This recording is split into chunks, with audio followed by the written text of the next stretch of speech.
नमस्कार साथियों, स्वागत है आपका मेरे YouTube channel electric guide and tips पर। साथियों, आज इस वीडियो में हम बात करने वाले हैं 3 फेस इंडक्शन मोटर की नेम प्लेट पे जो डिटेल लिखी होती है उसके बारे में।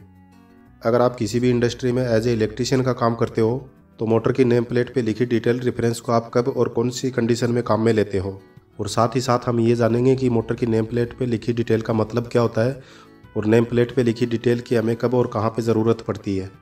दोस्तों, अगर आप भी इलेक्ट्रिकल फील्ड से जुड़े हैं या इलेक्ट्रिकल फील्ड में जॉब करते हैं तो ये वीडियो आपके लिए बहुत इन्फॉर्मेटिव होने वाला है, इसलिए इस वीडियो को एंड तक पूरा देखिए। अगर वीडियो पसंद आए तो वीडियो को लाइक करें और चैनल को सब्सक्राइब ज़रूर करें। तो चलिए दोस्तों, बिना देरी के शुरू करते हैं आज का वीडियो टॉपिक। एग्जाम्पल के लिए हमने यहाँ पर एक मोटर की नेम प्लेट ले रखी है जिस पे करीब 28 के आसपास डिटेल लिखी हुई है। तो इन डिटेल का क्या मतलब होता है वो इस वीडियो में हम डीपली चर्चा करेंगे। दोस्तों, जब भी हम किसी मोटर की नेम प्लेट को देखते हैं तो सबसे पहले तो हम ये देखते हैं कि इस मोटर को कौन से मैन्युफैक्चरर के द्वारा बनाया गया है। तो यहाँ पे आप देख सकते हो कैपिटल और बोल्ड लेटर में सीमेंस लिखा हुआ है, यानी कि इस मोटर को सीमेंस कंपनी ने बनाया है, यानी कि इस मोटर का मैन्युफैक्चरर सीमेंस है। और उसके बाद में हम ये देखते हैं कि हमारी मोटर है वो कौन से टाइप की मोटर है। तो यहाँ पर आप देख सकते हो इस पर लिखा हुआ है AC इंडक्शन मोटर, यानी कि हमारी जो मोटर है वो AC पावर सप्लाई पर रन करने वाली मोटर है, जो कि इंडक्शन टाइप की मोटर है। दोस्तों, आपको पता ही है कि मोटर भी बहुत टाइप की आती है, जैसे AC मोटर और DC मोटर। AC मोटर में भी बहुत टाइप की मोटर होती हैं और DC मोटर में भी बहुत टाइप की मोटरें होती हैं। दोस्तों, AC पावर पे चलने वाली मोटर भी दो टाइप की होती है, एक होती है सिंक्रोनस टाइप मोटर और दूसरी होती है इंडक्शन टाइप मोटर। और इस नेम प्लेट पे आप देख सकते हो यहाँ पे लिखा हुआ है AC induction motor. AC power पर चलने वाली मोटर भी दो टाइप की होती है, एक होती है सिंगल फेस इंडक्शन मोटर और दूसरी होती है 3 फेस इंडक्शन मोटर। अगर आपको ये पता करना है कि ये मोटर कौन सी टाइप की है, सिंगल फेस है या 3 फेस है, तो आप यहाँ पे PH देख सकते हो। PH का मतलब होता है फेस और इसके आगे लिखा हुआ 3, यानी हमारी मोटर है वो 3 फेस इंडक्शन मोटर है। और साथ में इसमें वोल्टेज की डिटेल भी लिखी हुई है। यहाँ पे आप इसकी वोल्टेज रेटिंग देख सकते हो, जो वोल्टेज 415 लिखा हुआ है। और यहाँ पे आप एक सिंबल भी देख सकते हो जो कि इलेक्ट्रिकल में डेल्टा का सिंबल होता है। दोस्तों, बहुत सी मोटरें ऐसी होती है जिसमें सिर्फ वोल्टेज रेटिंग लिखी होती है, उसके आगे किसी भी प्रकार का सिंबल नहीं दिया जाता है, लेकिन इस मोटर की नेम प्लेट पे डेल्टा का सिंबल लिखा हुआ है। दोस्तों, यहाँ पे डेल्टा सिंबल का मतलब ये है, जब भी आप इस मोटर को 415 वोल्टेज की 3 फेस सप्लाई देंगे तो इसके वाइंडिंग कनेक्शन में आपको डेल्टा कनेक्शन के थ्रू सप्लाई देनी पड़ेगी। अगर आपको यहाँ पे स्टार कनेक्शन का सिंबल देखने को मिलता है तो उसका मतलब ये होगा कि आपको उस मोटर को स्टार कनेक्शन के थ्रू पावर सप्लाई देनी होगी। दोस्तों, ये दो रेटिंग देखने के बाद में आपको ये तो पता चल जाएगा कि आपकी जो मोटर है वो AC induction motor single phase है या AC इंडक्शन मोटर 3 फेस है। अब हम इस नेम प्लेट पे लिखी बाकी की डिटेल को एक एक करके समझने की कोशिश करेंगे। दोस्तों, इस नेम प्लेट के सेकंड रो के सेकंड कॉलम में आपको एक नंबर दिखाई दे रहा है 1LA02864SE41। तो इस नंबर का क्या मतलब होता है? दोस्तों, ये नंबर इस मोटर का ऑर्डर नंबर है। दोस्तों, ऑर्डर नंबर की ज़रूरत हमें तब पड़ती है जब हमारी मोटर का कोई पार्ट डैमेज हो जाए या मेंटेनेंस करते समय कोई पार्ट टूट जाए, तब हम इस मोटर के मैन्युफैक्चरर से कांटेक्ट करेंगे। और यहाँ पे हमारा जो मैन्युफैक्चरर है वो सीमेंस है। जब हम मैन्युफैक्चरर को ईमेल करेंगे तो ईमेल में हमें ऑर्डर नंबर के साथ साथ उस पार्ट को भी मेंशन करना होगा। तो उस कंडीशन में हम मैन्युफैक्चरर को ये नहीं बोल सकते कि हमारी 30 किलोवाट की एक मोटर है जिसकी एम्पेयर रेटिंग 52 है, उसका फला फला पार्ट चाहिए, क्योंकि 30 किलोवाट और 52 एम्पेयर की मोटर भी बहुत टाइप में आती हैं। अगर हमें मैन्युफैक्चरर से सेम एग्जैक्ट पार्ट मंगवाना है तो हम इस ऑर्डर नंबर को मेंशन करेंगे, तभी हमारे पास में वो एग्जैक्ट पार्ट पहुंच पाएगा। दोस्तों, ऑर्डर नंबर के बाद नेक्स्ट डिटेल में लिखा है IEC 600341। IEC का मतलब होता है इंटरनेशनल इलेक्ट्रोटेक्निकल कमीशन। दोस्तों, IEC एक ऐसी ऑर्गेनाइजेशन है जो इलेक्ट्रिकल के लिए इंटरनेशनल रूल बनाती है और उसी रूल को फॉलो करके सभी तरह के इलेक्ट्रिकल इक्विपमेंट को डिज़ाइन किया जाता है। और ये जो हमारी AC इंडक्शन मोटर है इसको भी IEC रूल को फॉलो करके डिज़ाइन किया हुआ है। और आप इसके आगे देखेंगे तो IS और रेफरेंस में कुछ नंबर लिखा हुआ है। IS का मतलब होता है इंडियन स्टैंडर्ड और रेफरेंस में 325 लिखा है। तो इसका मतलब है हमारी मोटर है वो IS स्टैंडर्ड के हिसाब से 3 फेस इंडक्शन मोटर है। अब हम बात करते हैं नेक्स्ट डिटेल के बारे में। तो यहाँ पे ड्यूटी लिखा हुआ है और ड्यूटी के आगे S1 लिखा हुआ है। दोस्तों, S1 का मतलब होता है कंटिन्यूअस, यानी कि इस मोटर पे S1 लिखा हुआ तो इस मोटर को हम कंटिन्यूअसली चला सकते हैं। दोस्तों, मोटर में ड्यूटी टाइप की बात करें तो S1, S2, S3, S4 इस तरह से S10 तक की ड्यूटी में हमें मोटर अवेलेबल होती है। S1 का मतलब होता है कंटिन्यूअस ड्यूटी, यानी कि इस मोटर को हम 24/7/30 डेज तक कंटिन्यूस चला सकते हैं। अगर आपको S2, S3, S4 ऐसा देखने को मिले तो उसका मतलब होता है शॉर्ट टाइम ड्यूटी, यानी कि उस मोटर को हम कंटिन्यूस चला के काम में नहीं ले सकते हैं। और उस मोटर को जब भी हम काम में लेंगे तो उसको बीच बीच में ब्रेक देना पड़ेगा। इसके आगे वाली डिटेल देखेंगे तो यहाँ पे लिखा हुआ है IP55। IP की फुल फॉर्म होती है इनग्रेस प्रोटेक्शन। इनग्रेस प्रोटेक्शन का मतलब होता है कि हमारी मोटर को बाहर के एनवायरनमेंट जैसे धूल, मिट्टी, पानी, हवा के हिसाब से कितना प्रोटेक्टिवली बनाया गया है। तो इस डिटेल में IP के आगे 55 लिखा हुआ है। यहाँ पे 55 की जो फर्स्ट डिजिट है उसका मतलब होता है सॉलिड, यानी धूल, मिट्टी और सॉलिड मटेरियल के अगेंस्ट इसको कितना प्रोटेक्टिव बनाया गया है। और ये जो फर्स्ट डिजिट होती है वो 0 से लेकर 6 तक होती है। और यहाँ पे जो सेकंड डिजिट दी गई है उसका मतलब होता है कि हम इस मोटर को पानी के अगेंस्ट कितना प्रोटेक्टिव कर सकते हैं, यानी कि हमारी मोटर पानी को अंदर जाने से रोक सकती है या नहीं। और जो सेकंड डिजिट होती है वो 0 से लेकर 8 तक होती है। और हमारे इलेक्ट्रिकल के जितने इक्विपमेंट होते हैं तो उसकी हाईएस्ट रेटिंग होती है IP68। अगर किसी इलेक्ट्रिकल इक्विपमेंट पे IP68 लिखा है तो उसका मतलब है कि ना तो उसके अंदर पानी जा सकता है और ना उसके अंदर धूल मिट्टी जा सकती है, यानी कि IP68 वाली जितनी भी इक्विपमेंट होती हैं वो कम्प्लीटली वेदर प्रूफ होती हैं। अब इसके आगे चलेंगे तो यहाँ पे लिखा हुआ है डेट। तो इसका मतलब है कि हमारी मोटर को कौन सी ईयर में बनाया गया है। और डेट के आगे मेंशन किया गया है 2019। तो ये डेट और इसके आगे लिखी डिटेल हमें ये बताती है कि हमारी मोटर को कौन सी ईयर में बनाया गया है। अब इसके आगे चलेंगे तो यहाँ पे लिखा हुआ है सीरियल नंबर। तो दोस्तों मोटर में सीरियल नंबर होता है वो आइडेंटिफिकेशन के लिए होता है। यहाँ पे आपने जो ऑर्डर नंबर देखा था वो इस मोटर का ऑर्डर नंबर है और ये इसका सीरियल नंबर है। तो इन दोनों में क्या फ़र्क है? यहाँ पे हमने पहले जो बात की थी वो ऑर्डर नंबर की है। ऑर्डर नंबर इस मोटर के टाइप को बताता है और सीरियल नंबर इसकी आइडेंटिफिकेशन को बताता है। तो इन दोनों डिटेल में क्या फ़र्क है और इनकी ज़रूरत कब पड़ती है? सीरियल नंबर की ज़रूरत हमें तब पड़ती है, मान लीजिए किसी इंडस्ट्री में हमने एक ही टाइप की बहुत सारी मोटरें लगा रखी हैं। तो इन सभी एक जैसी मोटरों का मैन्युफैक्चरर के द्वारा कुछ टाइम ड्यूरेशन तक वारंटी पीरियड होता है। अगर उस वारंटी पीरियड के दौरान कोई मोटर जल जाती है और वारंटी पीरियड में हमें वो मोटर चेंज करवानी होती है तो हमें ऑर्डर नंबर के साथ साथ उस मोटर का सीरियल नंबर भी मेंशन करना होता है। तो इस तरह से हमें मैन्युफैक्चरर से मोटर को रिप्लेस करवाने के लिए सीरियल नंबर की ज़रूरत पड़ती है। इसके आगे चलेंगे तो यहाँ पे आप देख सकते हो किलोवाट और HP। यहाँ पे जो किलोवाट और HP लिखा हुआ है तो इन दोनों का मतलब होता है पावर, यानी कि ये डिटेल हमारी मोटर की पावर कैपेसिटी बताती है। यहाँ पे किलोवाट/HP लिखा हुआ है, इसके आगे 30/40 लिखा है, यानी कि हमारी ये मोटर है वो 30 किलोवाट और 40 HP की है।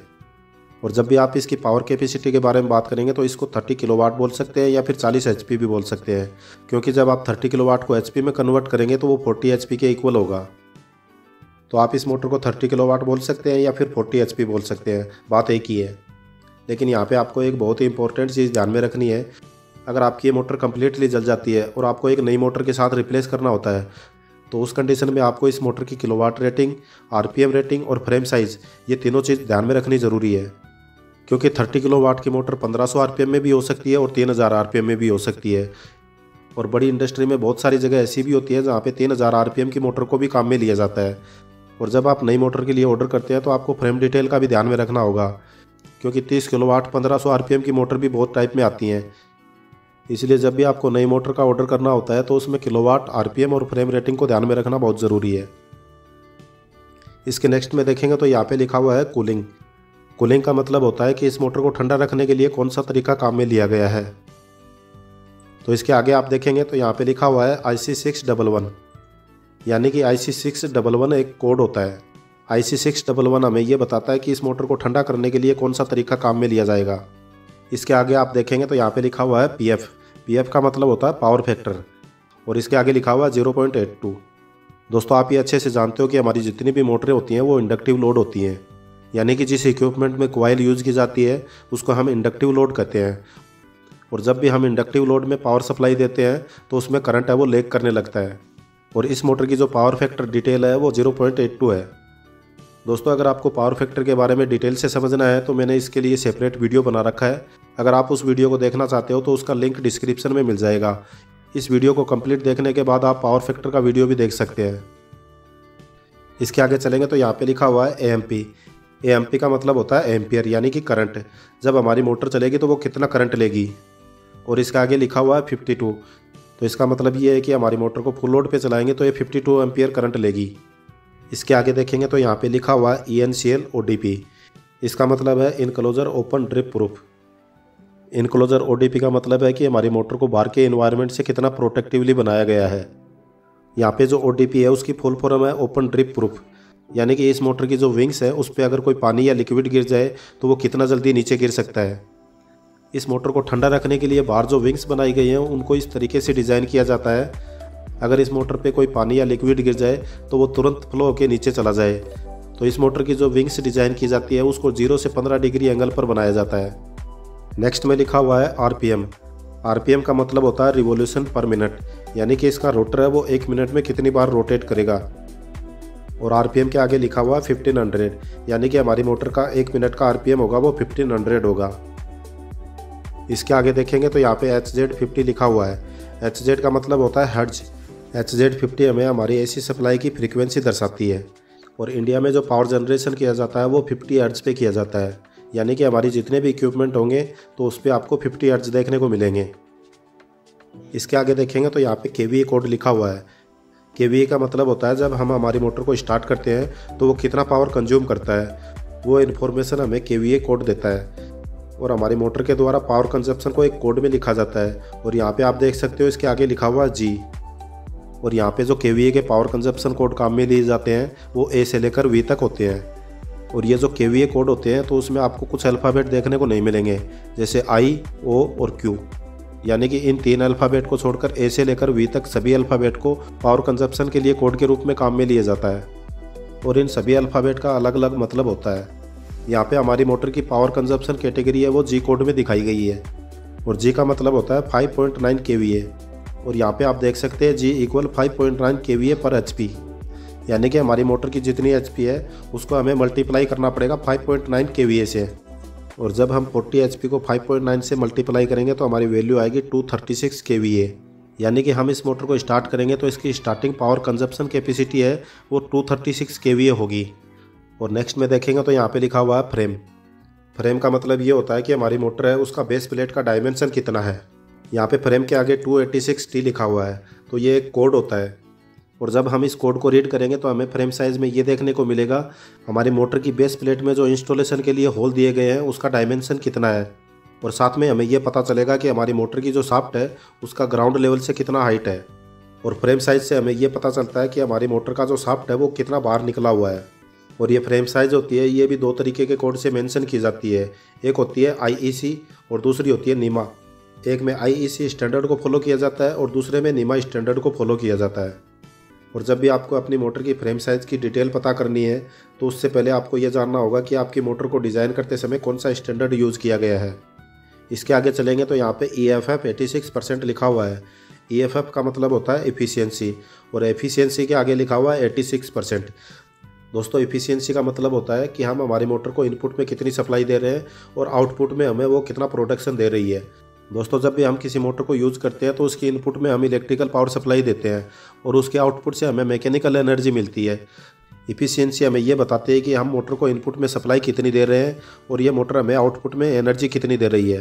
दोस्तों जब भी हम इंडक्टिव लोड को काम में लेते हैं तो उसमें बहुत सारे लॉसेस होते हैं और उन्हीं लॉसेस की वजह से हमें आउटपुट में 100% एनर्जी नहीं मिल पाती है, जिसको हम इफ़िशियंसी बोलते हैं।